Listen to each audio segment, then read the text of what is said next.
유전자 그냥 우리 세포 하나만 있으면 되거든요. 진실을 밝히는 과학의 힘이에요. 강제적인 게 자기 일에 대한 사랑이라고 생각하거든요.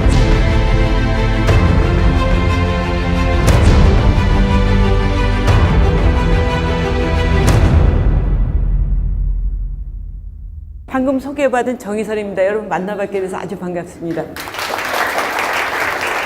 네, 과학 수사가 얼마만큼 그동안 발전이 되어 왔고 또 앞으로 미래는 또 어떻게 발전될 것인가 뭐 이런 쪽에 대해서 같이 한번 얘기해 보는 걸로 해서 전체적으로 얘기를 진행하는 걸로 하겠습니다. 네, 여러분들이 그 CSI를 많이 보신 분들이 계실 텐데요. 여기 연속구에서 보면 이 사람들이 본인들이 현장에 가서 증거물을 채취해갖고 자기가 실험도 하고 자기가 수사도 해요. 그래서 한 사람이 몇 가지 역할을 하거든요. 근데 현실은 그렇게 하지 않게 돼 있어요. 왜냐하면 내가 범죄 현장에 가서 무슨 증거물을 채취했다 그러면은 그때부터 편견이 생길 수가 있다는 거예요. 어떤 사람이 범인일 거다 생각하니까 그 사람한테만 맞는 걸 갖고 있고 나머지는 버릴 수가 있다 그러거든요. 여러분들이 이렇게 TV 같은 데서 큰 사건 났을 때 보면은 TV에서 가서 과학 수사라고 그러고 조끼 입고 나가신 분들 계시죠. 그분들은 경찰이세요. 경찰 중에서 현장에 증거물을 채취하러 가는 분들이세요. 그래서 그분들이 증거물 채취해서 그거를 국과수에 보내요. 그럼 국과수에 있는 분들이 실험을 하시고 실험한 결과를 형사과라서 수사하시는 분들이 계세요. 그분들한테 그걸 보내요. 그럼 이제 그분들이 그거를 갖고 수사를 해서 범인을 찾는 거거든요. 그래서 세 개의 커다란 축이 연결이 되는 거죠. 그래서 객관성을 굉장히 확보하려고 이제 노력한다는 그런 거거든요. 근데 저쪽에 있는 연속극 혹시 보신 분 계실까요? 우리나라에서 2011년에 아주 인기가 있었습니다. 연속 제목이 사인이라고 그러는 연속극이었거든요. 그때 뭐 시청률 한 25%까지 올라갔다 그러는데, 근데 저는 사실은 개인적으로 이 연속극을 하면서 정말 긍정적이라고 느꼈던 거는 그 중학생, 고등학생, 대학생들이 미래에 국가수에서 법의관이 되겠다고 어떻게 하면 법의관이 될 수 있느냐, 무슨 공부를 하면 되느냐고 저한테 편지를 굉장히 많이 보냈었습니다. 그래서 저는 그런 거는 제가 이렇게 다니면서 억지로 해서 될 일은 아니고 정말 연속극이라는 그런 거 힘을 빌려서 되기 때문에 연속극도 굉장히 중요한 효과가 있었다라고 생각이 들어서 제가 아주 긍정적으로 생각하고 있습니다. 지금부터 몇 건의 사건을 좀 얘기 드리도록 하겠습니다. 이 두 사람이 프랑스 분이고요. 근데 이분들이 프랑스로도 휴가를 갔어요. 가족이 몽땅. 근데 이 남자분이 여기 일이 있었어요. 한국에서 혼자 귀국을 했어요. 혼자 귀국을 해서 자기가 잠깐 집에 있는 도중에 집에 뭐가 배달이 오느냐면 냉동된 고등어가 배달이 와요. 그래서 냉동된 고등어가 오니까 가족들도 없으니까 냉동고에 넣어야 되겠다고 냉동고를 열어봐요. 열어보는데 냉동고 속에 이상한 까만색 비닐이 있는 거예요. 그래서 비닐을 열어봤더니 비닐 속에서 애기 시신이 나온 거예요. 그래서 이 사람이 깜짝 놀라서 다시 냉동고를 봐요. 근데 냉동고에 똑같은 크기의 비닐이 또 있는 거예요. 다시 꺼내서 열어봤더니 거기에서도 아기가 나타난 거예요. 경찰에서는 수사를 해야 되니까 얘네가 살아서 태어났냐 죽어서 태어났냐가 굉장히 중요한 거죠. 그래서 살아서 태어났다 그러면 누군가가 얘를 살해를 한 게 되잖아요. 살인사건이 되는 거죠. 그래서 우리가 이제 아기들을 둘을 받아봤더니 아기들 둘이 크기가 좀 다르고 아기들이 태어나자마자 가장 먼저 하는 게 막 태어나자마자 울잖아요. 울으니까 공기를 들어 마시죠. 그래서 부검을 해서 보니까 아기 둘 다 폐 속에 공기가 있어요. 그럼 살아서 태어난 애들이라는 걸 알게 된 거죠. 그런 과정인데 이분이 본인은 이제 가족이 다 프랑스에 있으니까 가야 되겠다고 간다 그러는 거예요. 그래서 그럼 가기 전에 유전자를 남겨놓으라고 이제 얘기를 했죠. 면봉 같은 걸 갖고 입 속에 있는 세포를 측정을, 그러니까 우리 입천장 같은 데 묻어있는 그 세포만 있으면 되거든요. 그래서 이제 그렇게 채취해놓고 갔어요. 그래서 여기 남겨놓은 유전자 갖고 유전자 검사하고 그다음에 아기 둘한테 조직을 떼서 유전자 검사를 딱 해서 봤더니 너무나 놀랍게도 아기 둘의 아버지가 이 사람인 거예요. 그럼 엄마는 누구냐? 엄마를 찾을 수가 없었어요. 그래서 이제 집에서 뭐 칫솔도 있었고 머리카락에 묻어있는 빗도 있었고 그런 걸 갖고 왔고 쭉 실험을 해서 봤는데 칫솔에서부터 남성 유전자가 또 나오는 거예요. 이 집 아들들이 있었으니까 그 남성 유전자하고 아기들하고 비교했더니 놀랍게도 엄마가 이 사람이 형제지간인 게 확인이 된 거예요. 그럼 엄마가는 이 사람이다라는 게 얘기가 되는 거죠. 프랑스 정부에서 봐서는 어떤 게 이제 되느냐면 자기네 국민이 남의 나라 가서 살인 사건과 관련됐던데 수사를 안 할 수가 없거든요. 거기서 다시 수사가 시작이 됐어요. 그래서 우리한테 애기들 조직을 보내달라 그랬거든요. 그래서 프랑스에서 3개 기관에서 실험을 했다고 그래요. 그래서 3개 기관에서 실험했는데 그 결과 일치를 했어요. 그랬더니 그때 이 여성분이 자백을 한 거예요. 내가 걔네들을 그렇게 살해를 했다라고 얘기를 했던 거거든요. 그래서 근데 이걸 이제 제가 이렇게 장황하게 얘기하는 거는 그 당시에 사실은 처음에는 우리나라 이 과학수사 기술이 인정을 못 받았었어요, 프랑스에서. 근데 나중에 이분이 자백을 하고 이게 우리랑 일치가 하고 그러니까 그때야 프랑스에서 우리나라의 기술을 인정을 하고 본인들이 굉장히 오만했다, 뭐 이런 얘기를 했거든요. 그래서 굉장히 우리나라 과학수사 기술을 세계 속에다 알려주고 우리 국민들한테 자부심을 준 그 사건이 바로 이게 되겠습니다. 그래서 이게 사건이 있었고요. 그래서 이제 보통 이렇게 되겠습니다. 그러니까 이 사람을 찾는다 그러면은 이 점 속에 있는 사람은 옆에 형제라든가 그 다음에 부모, 그 다음에 자식이 있으면 찾을 수 있다라는 거거든요. 근데 문제는 이 파란색 쪽에, 이쪽에 있는 건 핵 DNA라고 그러는 건데 이쪽에 있는 거는 이 사람이 우리가 시신이 부패하지 않았을 때예요. 부패하지 않았을 때는 되는데 부패하게 되면 없어져요, 거의 다. 그래서 그 미토콘드리아라는 데서 찾아야 되니까 저쪽처럼 약간 노란색으로 그렇게 잘 찾아지지 않는 그런 쪽이 되는 거거든요. 근데 저런 쪽에서 우리가 유전자를 찾을 수 있기 때문에 지금 또 굉장히 유전자 기술이 많이 쓰이는 게 뭐냐면 여러분들 얘기 잠깐 들어보셨을 텐데 6.25 때 전사자의 유가족들을 찾아준다는 얘기 들어보셨죠? 그러니까 6.25 때 돌아가신 분들은 어떻게 찾을 수 있느냐? 뼈가 보관만 잘 돼 있다면 그 뼈 속에서 미토콘드리아 유전자를 분리할 수 있다라는 거거든요. 강호순이라는 사람이 또 있었죠. 어떤 여대생이 보건소를 가서 이를 보고 길을 건너서 버스 정류장에 서 있는 것까지는 확인됐어요. 그 다음에 없어진 거예요. 그러니까 경찰로 봐서는 당연히 차를 타고 없어졌다는 게 생각이 들겠죠. 그래서 그 앞에 지나간 차량이 어떤 차량이 지나갔는가 해서 CCTV에 찍힌 필름을 다 국가수에 보내서 어떤 차량이 지나갔는지를 의뢰를 했어요. 그래서 뭐 이거 번호판 읽는 건 아주 쉬운 거였죠. 그래서 그 한 100여 종 종류가 그 당시에 거기 지났다고 이제 해서 그런데 경찰분들한테 드리면 또 경찰분들이 잘하는 게 집집마다 다 찾아다니시는 거예요. 그래서 차적 조회를 하는 거거든요. 그래서 강호순 이상해서 그 다음날 강호순 집을 갔더니 강호순이 그 차에다 불을 질러버린 거예요. 그 차에. 그래서 그러면 이제 뭐 이건 심증은 100% 같죠. 근데 이제 물증이 없어진 거거든요. 그러니까 물증이 없어지면 이 형사 재판에서는 얼마나 어려우냐. 범인을 입증을 하려면은 100이어야지 입증이 되는 거거든요. 근데 이제 경찰분들이 잘한 거 그 집을 막 다 뒤졌어요. 근데 옛날에 이 사람이 타던 트럭 속에서 옷이 나왔어요. 그래서 그 옷을 의뢰를 했어요. 그래서 국가수에서 쭉 했는데 이 점퍼 속에서 이게 뭐 있을 것 같은데 앞뒤 다 못 찾았는데 이 소매 끝에 보니까 뭐가 보이는 거예요. 그래서 이게 뭔가 찾더니 거기서 혈흔이에요. 핏자국이에요. 그래서 핏자국에서 거기서 유전자를 분리를 했어요. 유전자를 분리를 해갖고 보니까 그 당시에 여기 이제 경기도 지방이죠. 경기도 서남부에서 여성들이 한 6분이 실종이 된 사건이 있었어요. 계속 그렇게 아까 그 여대생처럼 서 있다가 없어지고 서 있다 없어지고 그랬거든요. 그래서 그 6분에 대해서 유전자 은행 같은 걸 우리가 만들어 놓은 게 있었어요. 그래서 거기에 이렇게 연결할 때 그 중에 있는 분하고 하나가 딱 마주치는 거예요. 그래서 이게 이제 굉장히 중요한 증거가 됐죠. 근데 이 소매 끝에 있는 게 워낙 작은 양이에요. 10의 마이너스 9승, 나노그램, 얼마나 작은 양이에요. 그래서 막 우리 선생님이 그 기자 선생님한테 막 이게 설명을 했는데 막 이해가 안 되니까 그분이 나중에 가면서 그랬다는 거예요. 그래서 혹시 목이 눈물보다 적을까요? 그래서 우리 선생님이 목이 눈물보다 적을 거예요. 그랬더니 그 다음날 신문에 났습니다. 그 다음날 신문에 난 타이틀이 목이 눈물보다 적은 양의 DNA가 뭐 희대의 살인범을 잡았다. 그리고 이렇게 났던 그런 게 되겠습니다. 그래서 요즘에 이 유전자 기술이 이렇게 발전할 수 있는 거는요. 지금 우리 여기 광교 비즈니스 센터에서 살인 사건이 났다. 근데 거기서 혈흔이 떨어져 있어서 유전자 분석을 했더니 그거하고 나하고 일치를 한다. 그럼 나하고 일치할 확률이 100억 분의 1이에요. 그러니까 보통 60억에서 100억 분의 1이에요. 그럼 60억 하면 여러분들 무슨 생각나세요? 세계 인구죠. 세계 인구 중에 나하고 마주쳤다면 나밖에 범인이 아니겠죠. 다른 분이 범인일 수는 거의 없잖아요. 사실은 저는요, 지금까지 얘기한 것처럼 유전자라든가 뭐 CCTV 그 전문가가 아니고요.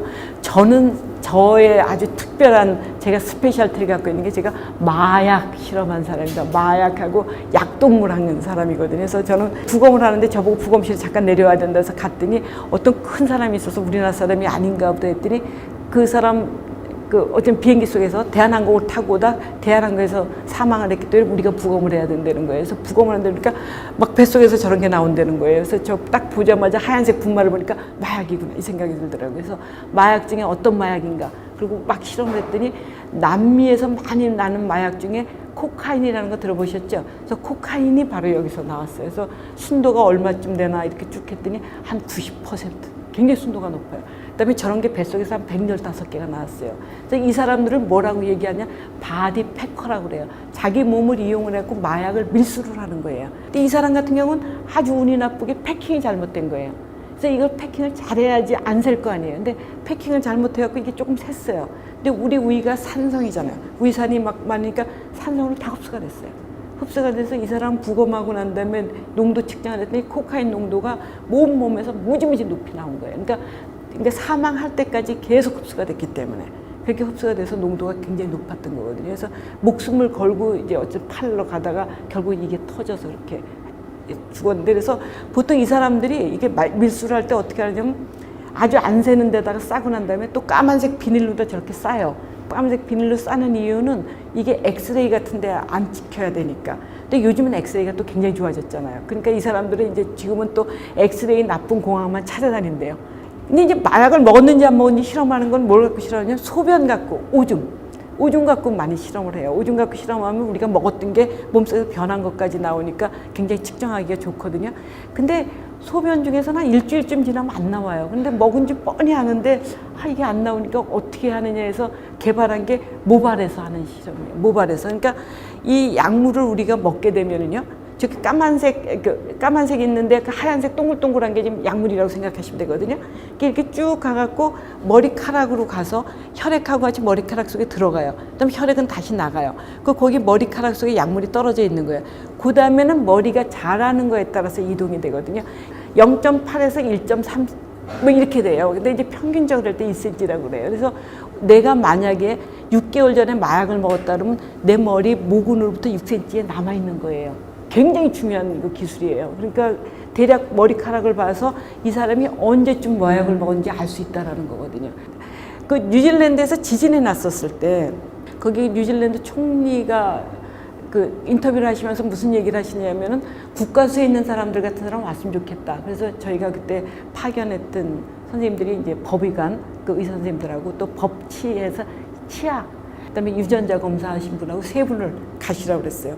갔더니 이 선생님들이 그날 아침에 도착했는데 오후 5시쯤 돼서 전화가 왔어요. 한 건 했다는 거예요. 그래서 뭐를 벌써 한 건을 했느냐 했더니 시신을 딱 보고 이 사람 시신이 중국 사람이다 한국 사람이다 이걸 구별을 해줬다는 거예요. 그래서 내가 어떻게 그걸 할 수가 있었냐 했더니 치아를 치료하는 방법이 우리 중국 일본이 다르대요. 그래서 우리 그 치과 선생님이 그걸 알으셔갖고 그걸 갖고 구분을 했다는 거예요. 그때 그 뉴질랜드에서 저희하고 꼭 하고 싶어 했던 게 그거하고 더불어서 좀 하자 그랬던 게 어떤 거였냐면은 화재 후에 남아있는 시신에서 유전자 검사하는 걸 같이 했으면 좋겠다라는 그런 거였거든요. 근데 우리가 어떤 사건이 있었냐면 여러분들 다 기억하시면 2003년에 대구 지하철 사건이 있었어요. 우리 몸의 1000도의 온도가 전부 다 가열이 된다면 우리 몸에 남아있는 게 없죠. 우리 그 화장한다고 생각하면 되는 거거든요. 그런데 그렇지 않고 불이 났을 때 불이 붙으려면 꼭 필요한 게 산소가 필요하죠. 공기가 있어야 되는데 공기가 안 통하면 어느 부분에선 타지 않고 남아있게 되죠. 그래서 안 남아있는 그 부분에서 우리가 유전자 검사를 해서 유가족을 찾아줄 수가 있었던 그런 거거든요. 그래서 이제 그런 쪽 때문에 이제 뉴질랜드에서 같이 했으면 좋겠다. 그래서 같이 해서 굉장히 이제 좋은 성과를 거뒀었죠. 그래서 우리나라 과학수사 기술이 여러분들은 아주 자랑스럽게 생각하셔도 된 정도로 이렇게 세계적으로 인정을 받고 있다고 말씀을 드릴 수가 있겠습니다.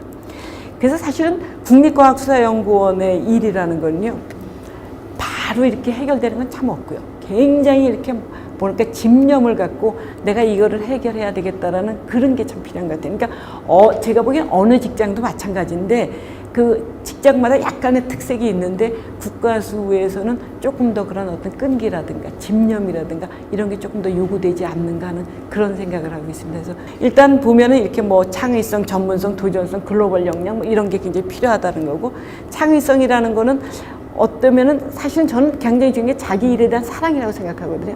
자기가 일을 했을 때 거기서 사랑이 생겼을 때 창의성이 생긴다는. 아까 제가 어디 직장 가셨다가 금방 가지 마시고 직장 다닐 때 3년은 다니셔야 돼요. 3년은 다녀야지 그때부터 그 나무가 아닌 숲이 보이기 시작을 하거든요. 그래서 숲이 보이면서 자기가 그 직장에서 뭔가를 기여할 수 있을까 하는 게 생기면서 창의성도 생길 수 있다는 게 제 생각입니다. 그래서 제가 그걸 잠깐 얘기 드리고요. 그 다음에 저는 사실은 이 창의성 같은 게 사실은 남에 대한 배려하는 마음이라고 생각이 들거든요. 그러니까 배려했을 때 그런 마음이 생길 수 있다고 그러고 어떤 창의력이 생길 수 있다고 생각이 들거든요. 그래서 여기 보면 그 어디 지나갈 때 왼쪽을 보라고 써 있지 않으면은 이게 영국이거든요. 런던 같은 경우 차 오는 방향이 틀리잖아요. 그래서 우리 같은 사람이 가면 엉뚱한 방향 찾아보고 차 오는 방향을 볼 수 있다는 거죠. 그래서 꼭 저렇게 해주는 거가 정말 어떤 배려하는 마음이 있어야 된다는 그런 생각이 들고요. 그 다음에 이제 전문가 정신은 여러분들이 지금 대학생들도 있다 그러고 고등학생들도 있는데 대학생들은 지금 전공하는 거 열심히 하셔야 돼요. 내가 딴 전공 바꿔갖고 더 잘할 것 같아서 절대 그렇지 않아요. 지금 전공하시고 졸업하고 난 다음에 석사를 딴 데로 가세요. 석사를 딴 데 가셔서 두 가지를, 그러니까 두 개의 전공을 갖고 있으시면 여러분들의 미래가 훨씬 더 좋아질 수 있거든요. 예를 들어서 화학을 전공한 사람이 대학원 가서 경영학을 했다. 그런 사람은 없어요. 화학 베이스의 경영학을 한 사람은 하나도 없거든요. 그러니까 그런 걸로 특징을 갖고 있으면 여러분들의 미래가 확 달라질 수 있다는 거거든요. 근데 지금 내가 이 과목이 어떨지 모르니까 나 여기서 포기하고 딴 데 가겠다 그러면은 그 옮긴 데서도 승산이 어떨지 알 수가 없거든요.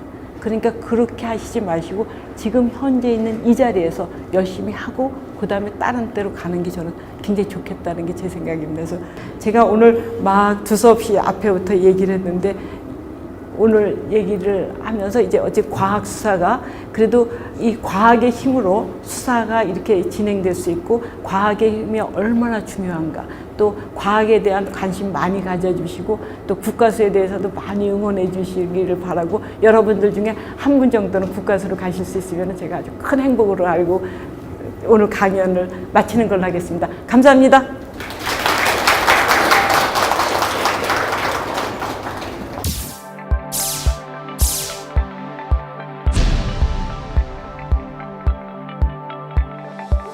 이제 조금 아주 어려운 거는 그 과학하는 사람의 입장에서 아주 어려운 거는 어떤 뭐 하얀색 분말이 왔는데 이게 마약인지 이게 뭔지 이렇게 찾아가는 과정들. 근데 굉장히 흥미진진하긴 하죠. 흥미진진하더라도 그걸 이제 못 찾았을 때는 굉장히 스트레스를 받거든요. 근데 어쨌든 그런 찾아가는 과정들, 그런 것들이 좀 어렵고, 개인적으로 굉장히 많은 사건들을 옛날부터 쭉 해왔기 때문에 사건 하나하나에 대한 그 느낌들이 좀 이렇게 다르게 좀 다가오고는 있습니다. 네.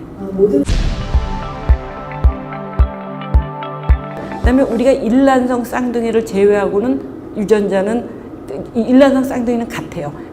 거기만 제외하고 나머지는 다 다르거든요. 그러니까 누군가 그 사람인가 아닌가를 특정하는 거에 있어서는 유전자만큼 좋은 게 없거든요. 그래서 이 현장에 떨어져 있는 혈흔, 피가 굉장히 중요한 역할을 해요. 그래서 현장에 있는 그 유전자를 거기서 실험할 수 있고, 그다음에 또 현장에 떨어져 있는 피는 어떤 것까지 또 할 수 있느냐면은 어떤 사람이 칼에 찔렸다 그러면 어느 방향에서 칼이 찔려서 어떤 방향으로 이렇게 튄 거구나. 그래서 피가 튄 자국을 보고도 이 총이 어느 방향에서 왔다, 칼이 어느 방향에서 왔다, 그런 것도 알 수가 있거든요. 그래서 혈흔이, 그러니까 혈액 쪽이 아주 굉장히 중요한 증거로다가 많이 쓰이게 되죠. 그래서 일단은 뭐 사건에 따라 좀 다른데, 일단 살인 사건이라고 생각했을 때 총이라든가 칼이라든가 뭐 이런 게 관여됐다 그런다면은 그 혈액이 아주 좋은 치료가 될 수 있다라는 그런 게 되겠습니다. 완전 범죄가 되기는 사실은 지금은 참 어려운 것이, 일단은 CCTV가 여러분들이 하루에 최소한 500번 이상은 찍히시거든요.